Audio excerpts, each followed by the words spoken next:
ओम सभी को सादर नमस्ते। आप सभी का स्वागत है हमारे वैदिक धर्म चैनल पर। और हम पढ़ रहे हैं शुद्ध वाल्मीकि रामायण, जिसके अंदर किष्किंधा कांड चल रहा है। किष्किंधा कांड के अंदर दूसरा सर्ग हम पढ़ेंगे, जिसके अंदर हम पढ़ेंगे सुग्रीव का संकित होकर हनुमान को लक्ष्मण और राम के पास में भेजा जाता है। इस प्रकरण को हम पढ़ेंगे और हम इसी प्रकरण के अंदर हम पढ़ेंगे हनुमान जी के विषय में कि वास्तव में जिस तरीके से लोगों ने गलत तरीके से हनुमान जी का चरित्र को बदनाम किया हुआ है, उनको एक पशु की श्रेणी में रखा हुआ है कि वो वास्तव में एक बंदर जो आप देखते हो, जो जंतु है, उस तरीके का उन्हें घोषित कर रखा कि उनकी पूँछ थी और उनका मुँह जो है बंदर के जैसा था। इस तरीके से उनका दृश्य जो है एक छवि काल्पनिक जो है बना रखी है, समाज के सामने प्रस्तुत कर रखी है।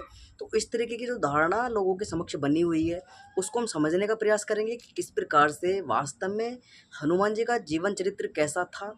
और हम समझेंगे कि क्या वास्तव में बंदर जो है वो वेद पढ़ सकता है, वेदों का विद्वान हो सकता है, क्या वो संधि का प्रस्ताव लेकर जा सकता है, मित्रता का प्रस्ताव लेकर जा सकता है, क्या दूसरे व्यक्ति का जो है उसकी परीक्षा लेने जा सकता है, क्या इस प्रकार के गुण किसी बंदर के अंदर होते हैं, क्या वो दूसरे व्यक्ति का मित्र हो सकता है।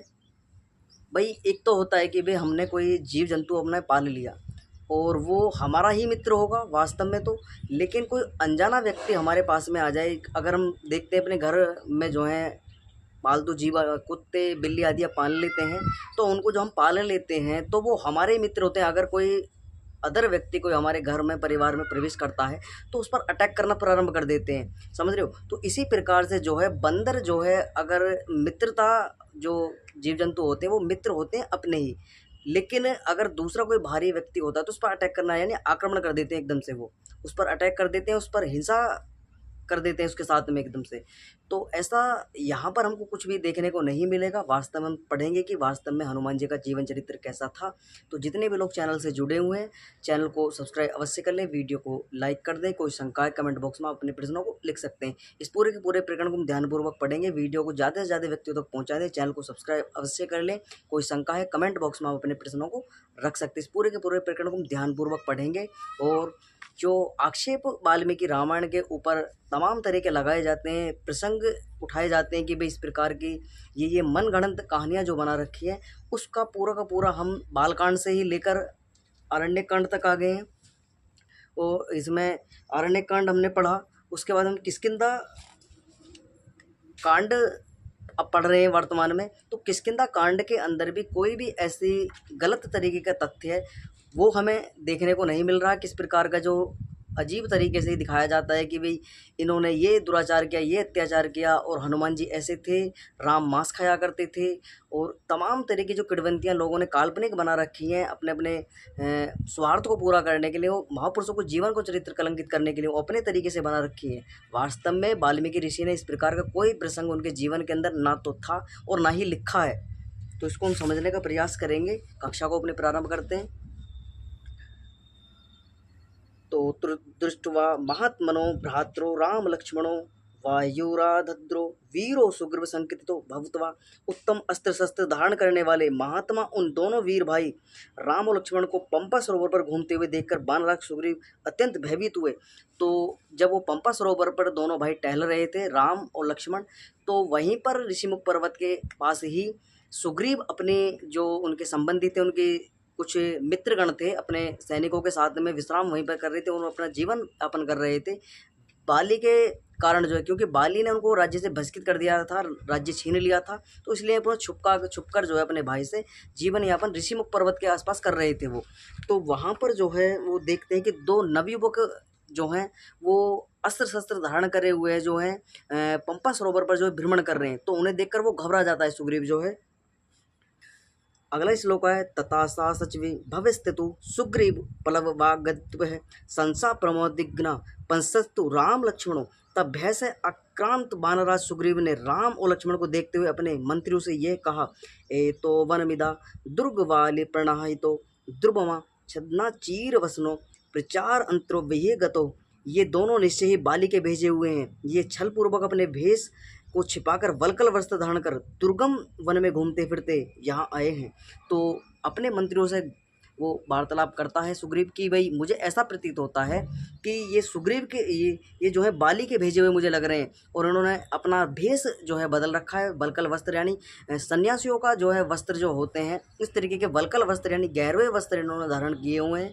और मुझे कुछ अनहोनी की आशंका लग रही है कि भाई ये कोई हमारा अहित करने के लिए आए हुए हैं। इस प्रकार की शंका जो है सुग्रीव के मन में उत्पन्न हो जाती है। अगला श्लोक है ततस्तते भयासुगिना बाले किस्विला संकितत्मः उवाच हनुमान वाक्य सुग्रीव वाक्यो विद। तब बाले के षड्यंत्र से आशंकित डरे हुए राजा सुग्रीव से बाण विसार हनुमान इस प्रकार बोले, अहो शाखामृतत्वा ते वक्तित्व पलम्बभा लद्युत्तमा आत्मना स्थापसी यथोमतः।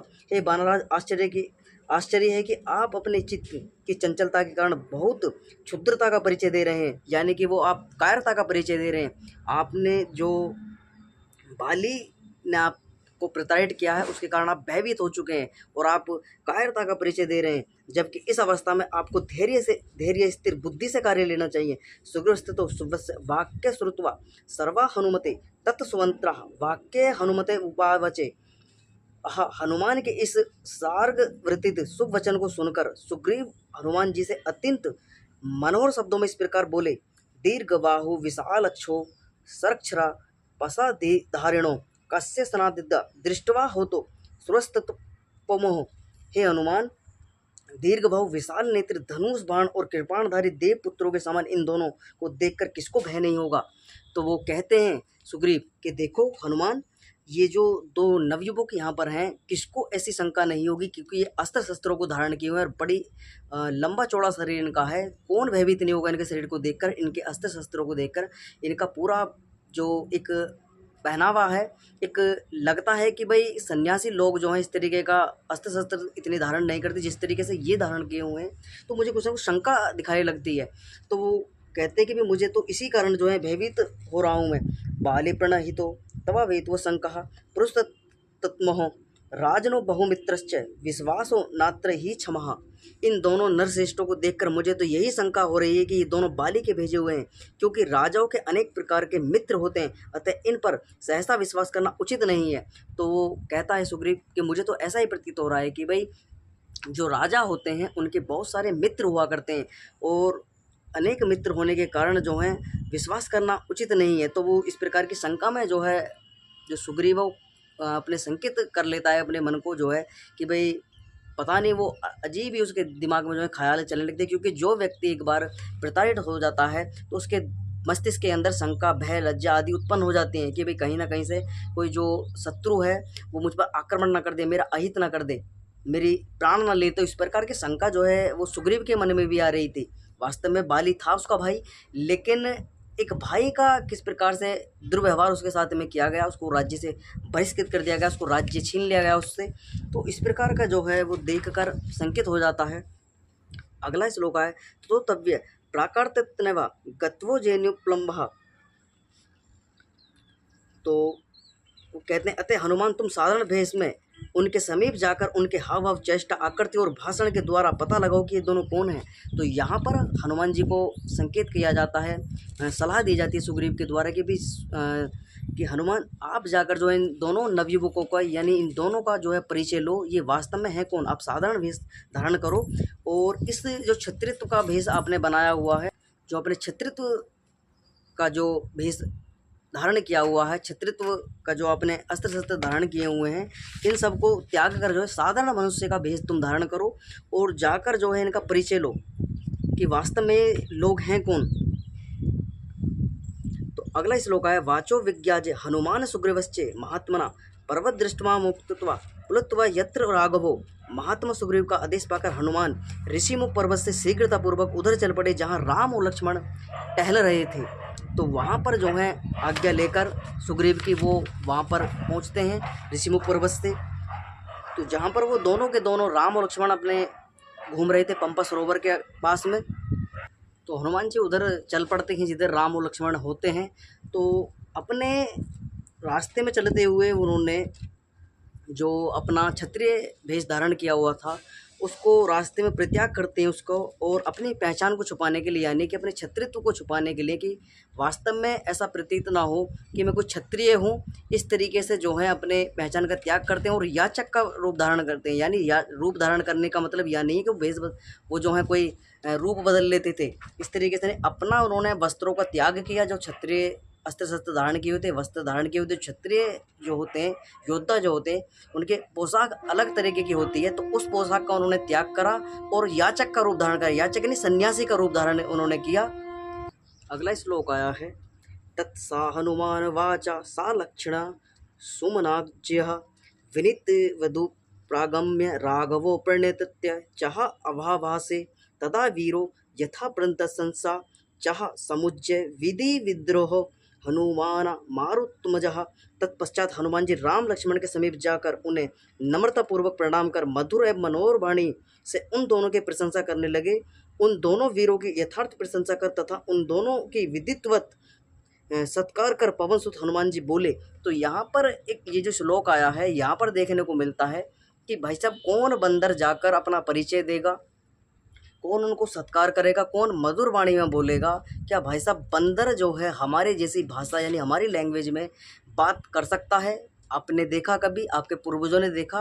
बंदर जो जीव जंतु होते हैं उनकी अपनी अलग अलग भाषाएं सबकी होती हैं। पक्षियों की अलग भाषा होती है, पशुओं की अलग होती है, तो सबकी अलग अलग भाषाएं होती हैं। मनुष्य की भाषा अलग है। मनुष्य की भाषा मनुष्य ही जानता है कि वो किस प्रकार का भाव हमारे प्रति रखता है, किस प्रकार की भाषा का प्रयोग हमारे लिए कर रहा है, किस प्रकार के भाव हैं उस व्यक्ति के, तो वही समझ सकता है।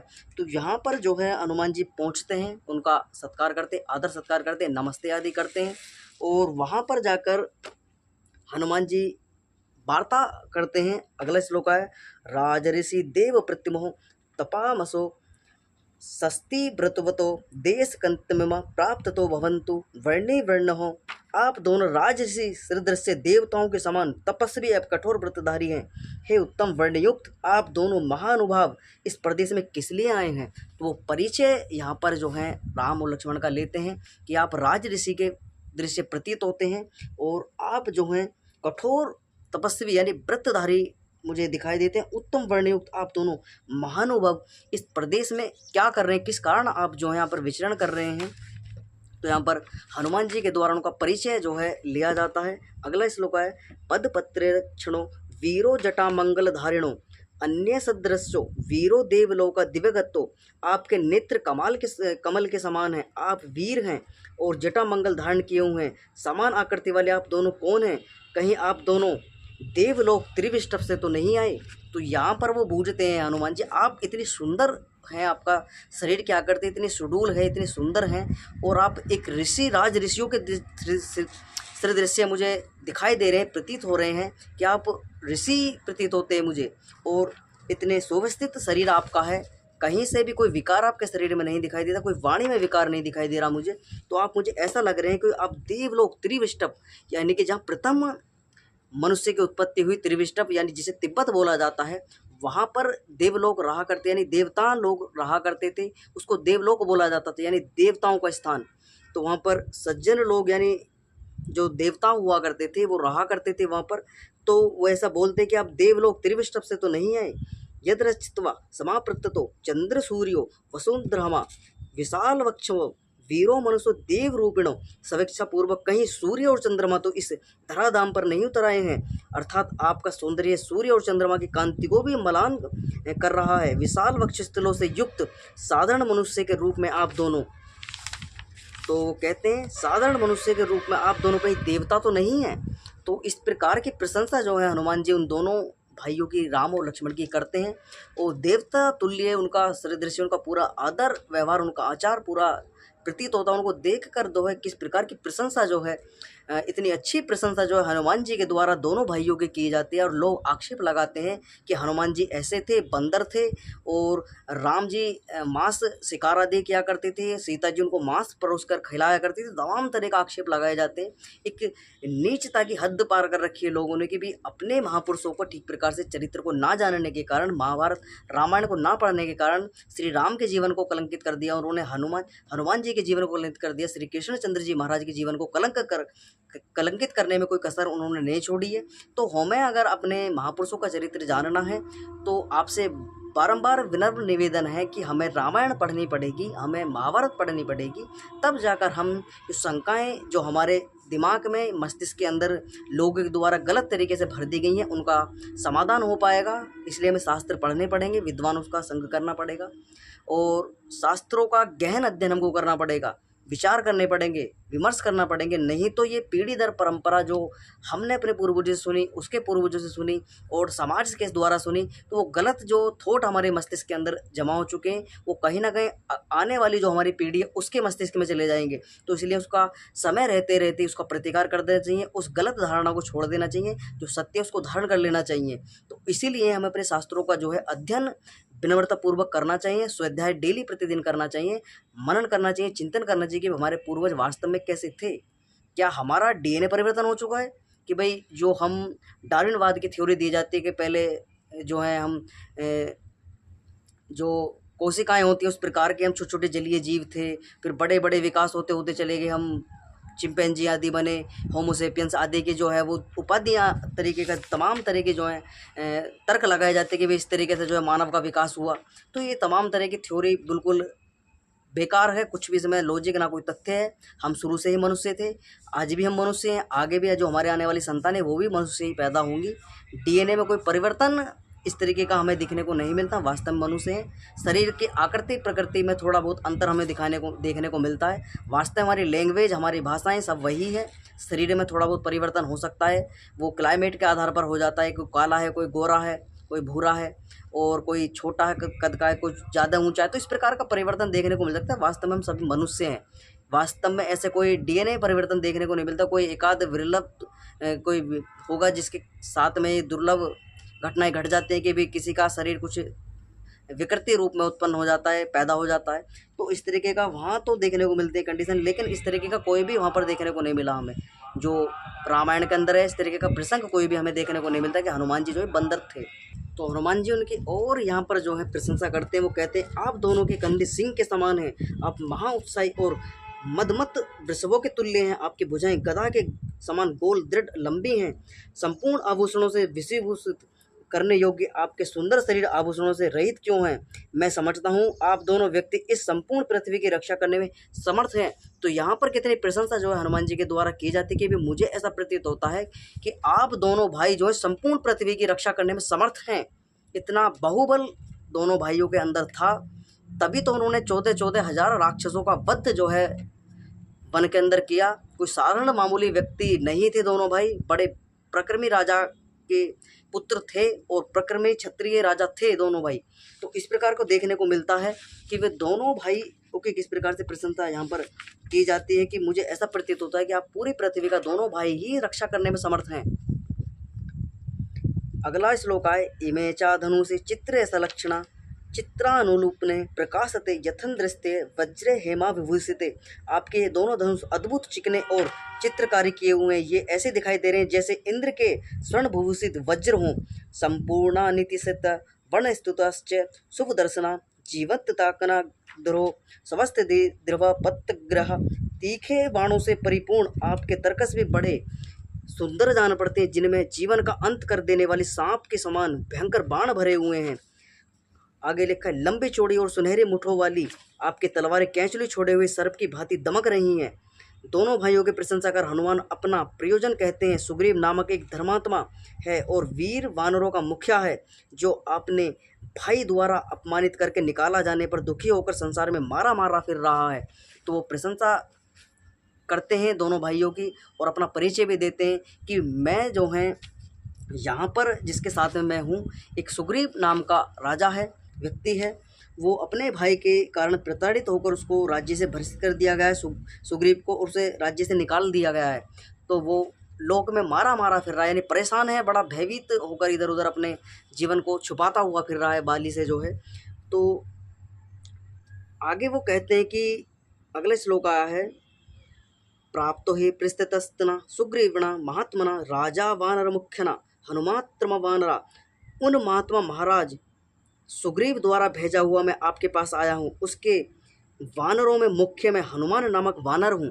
तो यहाँ पर वानर से बंदर मत समझ लेना, वानर कहा जाता था जो प्रजातियाँ यानी जो मनुष्य जो जातियाँ, अब यहाँ पर कुछ लोग प्रजातियाँ जातियों से ये समझ ले कि भाई जातियाँ अलग तरीके की जाति प्रथा उस समय पर नहीं थी, तो वो जो समाज उस समय पर रहा करता था यानी क्षत्रिय वर्ग जो है जो वनों के अंदर रहा करते थे उनको वानर कहा करते थे, जो वनों के अंदर विचरण किया करते थे, जीवन को यापन किया करते थे। वास्तव में वो सभी मनुष्य थे और वर्ण व्यवस्था पूरी उस समय पर चला करती थी। किसी प्रकार का कास्टिज्म जो आज चलता है, जो अंग्रेजों के द्वारा चला गया, मुसलमानों के द्वारा चलाया गया, वो इस तरीके का वहाँ पर देखने को नहीं मिलता था कुछ भी।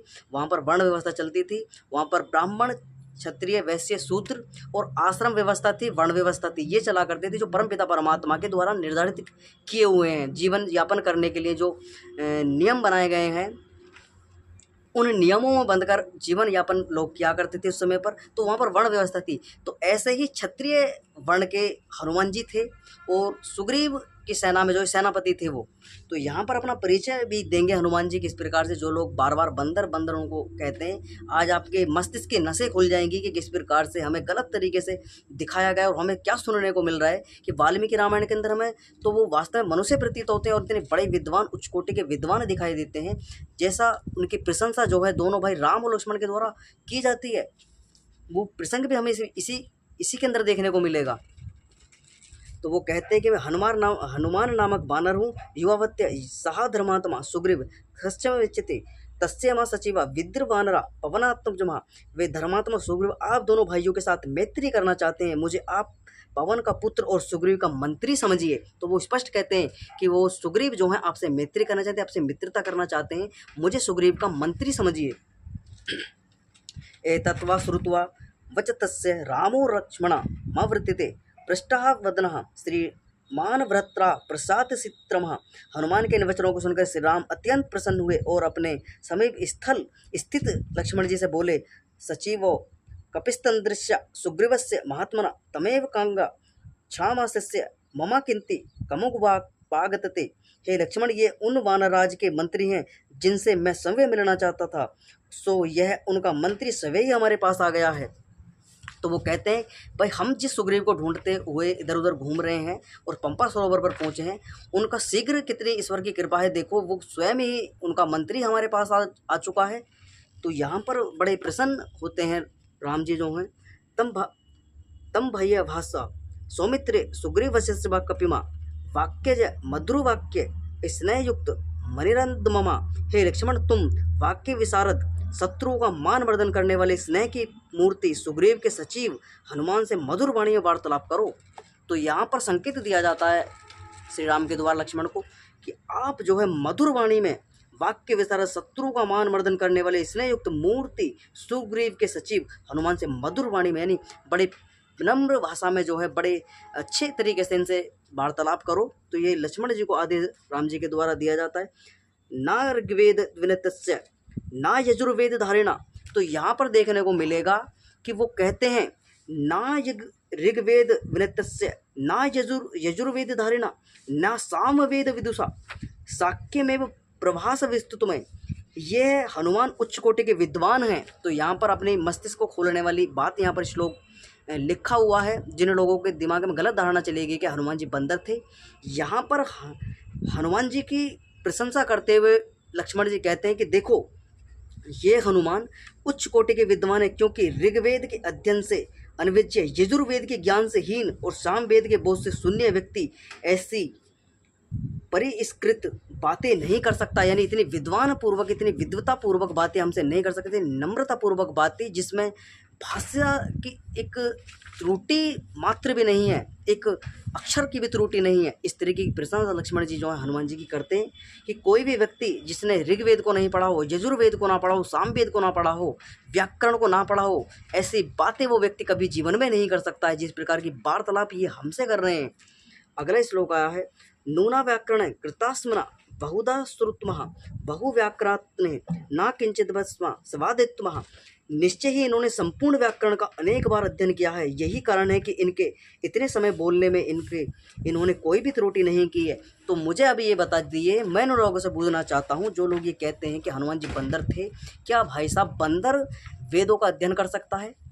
ऋग्वेद को पढ़ सकता है, यजुर्वेद को अध्ययन कर सकता है, सामवेद का अध्ययन कर सकता है, पूरी व्याकरण को जान सकता है, व्याकरण का पंडित हो सकता है क्या बंदर? बताओ। मैं उन लोगों से बोलना चाहता हूँ जो गलत तरीके से हमारे शास्त्रों के साथ में खिलवाड़ करते हैं, हमारे महापुरुषों के चरित्र के साथ में खिलवाड़ करते हैं, अपने स्वार्थ को पूरा करने के लिए महापुरुषों के जीवन को दांव पर लगाते हैं, कि उनके जीवन के चरित्र को दांव पर लगाकर वो अपना धन ऐंठने का कार्य करते हैं। लोगों को, उनको दिमाग में जो है तमाम तरह के चमत्कार, पाखंडता, रूढ़िवादिता और अवतारवाद की घोषणा उन्होंने कर रखी है। और लोग जाते हैं, हनुमान जी के चरित्र को नहीं पढ़ते, मंदिरों में जाते हैं, हनुमान जी के आगे जो है प्रसाद चढ़ाते हैं अपनी मनोकामना पूर्ण करने के लिए। उनके समक्ष जो है कोई रोट चढ़ाता, सावन का रोट चढ़ाता है, कोई इस प्रकार के जो है प्रसाद ही बोलता है कि मेरे ये कार्य पूर्ण हो जाने चाहिए। महावीर हनुमान जी, मैं तुम्हारे लिए भंडारा करवाऊंगा, मैं तुम्हारे लिए जो अनेकों प्रकार के दान करूंगा तुम्हारे नाम से, मैं तुम्हारा मंदिर का निर्माण करूंगा। तो इस प्रकार की जो मानसिकता लोगों के दिमाग में बनी हुई है, वास्तव में वो लालच के कारण अपने स्वार्थ को पूरा करने के लिए किस प्रकार से एक महापुरुष के जीवन को कलंकित किया जाता है, किस प्रकार से अपमानित किया जाता है, उनको इस प्रकार का दिखाया जाता है कि वास्तव में वो ईश्वर हैं। देखो, महापुरुष जो हैं उनको भगवान हम कह सकते हैं, लेकिन ईश्वर नहीं बना सकते। जो महापुरुष हमारे हुए, उन्होंने अपने अपने जीवन में, अपने अपने कार्यकाल के अंदर, अपना उनका जो समय रहा, उन्होंने संपूर्ण मानव जाति का जो है हित किया। उन्होंने जो उनसे संभव हो चुका, उन्होंने वो कार्य उनके लिए किया, समाज के लिए किया, राष्ट्र के लिए किया। उन्होंने जो कार्य उनसे हुआ वो किया उन्होंने। तो हमें उनके पद चिन्हों पे चलाना चाहिए, उनकी शिक्षा उनसे लेनी चाहिए, उनके जीवन चरित्र से। और हमें अपने जीवन को अंदर वो शिक्षा, वो गुण अपने अंदर धारण करने चाहिए कि हनुमान जी कितने बलकारी थे, कितने पराक्रमी थे, कितने बड़े योद्धा थे और व्याकरण के पंडित थे। यजुर्वेद, सामवेद, अथर्ववेद, इन चारों वेदों को जानने वाले थे। तो ऐसा भाई साहब हम क्यों ना बने? हम क्यों वेदों को ना पढ़ें? हम क्यों वैदिक धर्म से विमुख हों? क्यों हम गलत पौराणिक जो कथाएं चलती हैं उनके अंधकार में क्यों अपने जीवन को नष्ट कर लें? समझ रहे हो? तो हमें अपने वास्तव में हनुमान जी के जीवन चरित्र को पढ़ना पड़ेगा। तो इसलिए कहा जाता है कि भाई अपने शास्त्रों का अध्ययन करो। अगर हम अपने शास्त्रों का अध्ययन करेंगे तो हमें पता चलेगा कि भाई हमारे पूर्वज जो थे, राम, हनुमान, कृष्ण, शिव, ये सब कैसे थे, कैसा इनका जीवन चरित्र रहा, ये हमको महाभारत से पढ़ने को मिलेगा, ये रामायण से पढ़ने को मिलेगा। तो हमें उनके जीवन चरित्र को पढ़ना चाहिए। तो यहाँ पर जो है वो कहते हैं कि भाई लक्ष्मण यहाँ पर प्रशंसा कर रहे हैं इनकी, हनुमान जी की। तब तो हनुमान जी दोनों भाइयों की प्रशंसा कर रहे थे, उनके गुणों की। अब यहाँ पर जो है लक्ष्मण जी के द्वारा उनके गुणों की प्रशंसा की जाती है कि भाई ऐसा व्यक्ति दुर्लभ है। भाई हमें जितनी बातें इन्होंने हमसे वार्तालाप हुई है, हमें कोई त्रुटि इनकी भाषा के अंदर नहीं दिखाई देती। आगे लिखा है,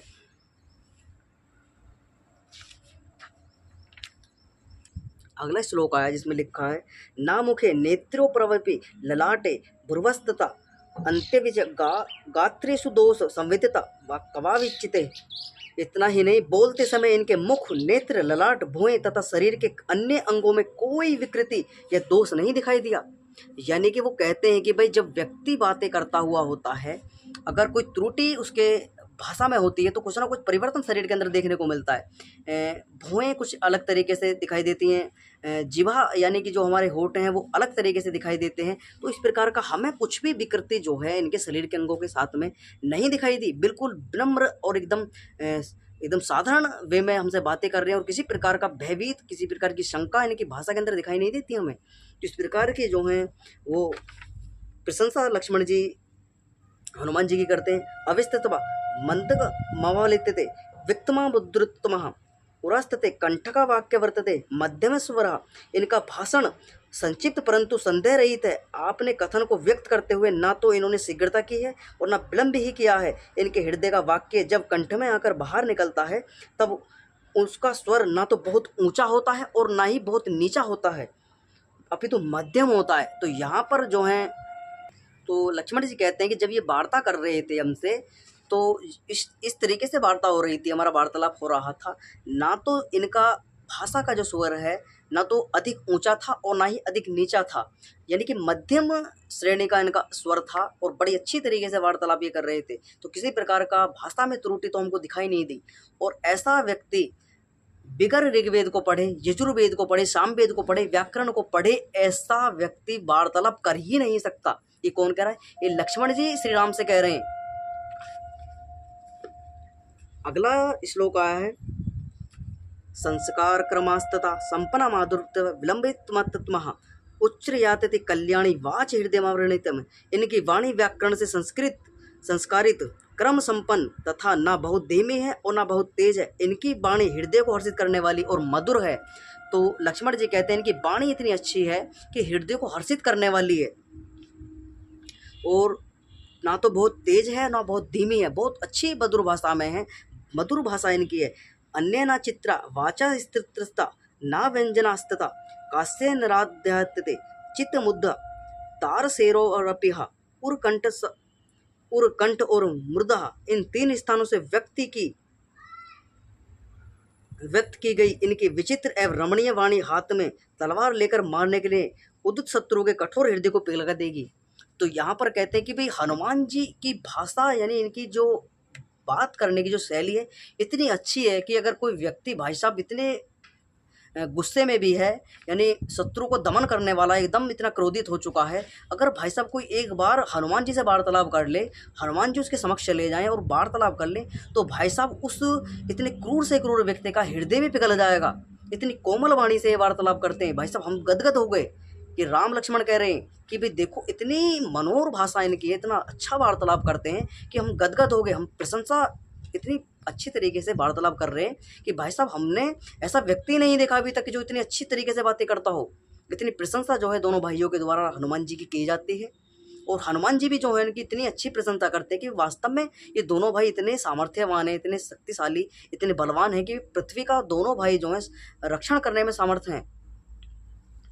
तो यहाँ पर जो है वो प्रशंसा करते हैं लक्ष्मण जी। एवा विदु यस्य दूतना भवित्य प्रत्यस्तवा तो सिंध्य न कथा तस्य कारण गत्यनादः। हे निष्पाप लक्ष्मण, जिस राजा के पास ऐसे दूत ना हो उन्हें अपने कार्यों में सफलता कैसे प्राप्त हो सकती है। तो वो कहते हैं कि भाई अगर किसी राजा को शीघ्र सफलता प्राप्त करनी है और अपने कार्य को संपन्न करना है तो भाई साहब ऐसे दूत रखने चाहिए, हनुमान जी के जैसे दूत रखने चाहिए अपने पास में। वो राजा जो है कभी भी अपने जीवन में निराशा को प्राप्त नहीं होगा, कभी भी उसके कार्य कोई विघटन उसके कार्य में नहीं आएगा, उसके कार्य संपूर्ण जो है पूर्ण होंगे। ऐसे दूत हमको अपने पास में रखने चाहिए राजा को। तो ये श्री राम कह रहे हैं। अगला श्लोक आया है एवामुक्षस्तव सौमित्र सुग्रीवस्य कस्मः अभ्याभासता वाक्य जो वाक्य पवनत्मजा। श्री राम कैसे कहने पर बोलने वालों में श्रेष्ठ बाग विशारद लक्ष्मण भाषण पुट सुग्रीव के सचिव पवन पुत्र हनुमान से बोले, विदित नो गुणा विद्वान सुग्रीवस्य महात्मना तमे चावा मार्गवा सुग्रीव पले वगेश ब्रह्मा। हे विद्वान, हम लोगों को महात्मा सुग्रीव के सब गुण विदित हैं। हम दोनों उन्हीं वानरराज सुग्रीव को खोजते फिर रहे हैं। यथा विवस्ते हनुमान सुग्रीवाच निधा तथा ही कार्य विशो वाचना तत्मा सत्मा। हे हनुमान, आप सुग्रीव के आदेशानुसार जैसा हमसे कह रहे हैं अर्थात सुग्रीव हम लोगों से मैत्री करना चाहते हैं। हे सज्जन श्रेष्ठ, आपके कथन अनुसार हम वैसा ही करेंगे, अर्थात हम भी सुग्रीव से मैत्री करना चाहते हैं। तो वो कहते हैं कि भाई हम जो आपने गुण बताए हैं हम भली प्रकार से सुग्रीव के गुणों से परिचित हैं। हम जो हैं सुग्रीव से मैत्री करना चाहते हैं। हम उन्हीं को तो ही खोजते फिर रहे थे इस वन के अंदर, हम उन्हीं को ही ढूंढ रहे थे। आप हमारे पास में आए, आप हमें जो है उनके पास में ले चलिए।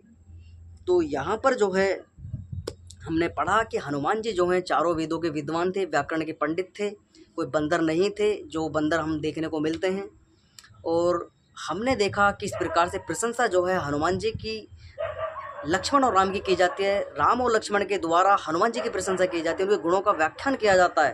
तो ये पूरा का पूरा प्रकरण, पूरा का पूरा जो है सर्ग हमने अपना पढ़ा किष्किंधा कांड का, और द्वितीय सर्ग हमने बड़ी अच्छी तरीके से पढ़ा।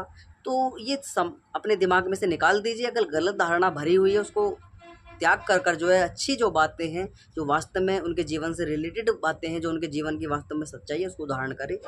तो जो लोग हनुमान को बंदर कहते हैं उनको तो यहाँ पर पता चल गई होगी। तनिक इन जो श्लोक आए हैं उनमें स्पष्ट ये पता चला कि वे ऋग्वेद, यजुर्वेद, सामवेद आदि वेदों को विद्वान थे, व्याकरण के पंडित थे। और जंगलों में कूदने वाले जो बंदर होते हैं भाई साहब, इस तरीके की वार्तालाप भाषा का परिचय नहीं दे सकते हैं, मैत्री संधि का प्रस्ताव नहीं रख सकते हैं। तो इस तरीके के जो काल्पनिक मनगढ़ंत बातें बनी हुई हैं, उसको निराधार यहाँ पर सबका खंडन किया गया। हमने देखा किस प्रकार से वास्तव उनके जीवन चरित्र कैसा था हनुमान जी का, तो ये सर्ग के अंदर हमें देखने को मिला। तो इस पूरे के पूरे प्रकरण को समझा आपने। जितने भी लोग चैनल से जुड़े हुए हैं, चैनल को सब्सक्राइब अवश्य कर लें, वीडियो को लाइक कर दें। कोई शंका है कमेंट बॉक्स में अपने प्रश्नों को रख सकते हैं। आज की कक्षा को हम विराम करेंगे। सभी को सादर नमस्ते जी।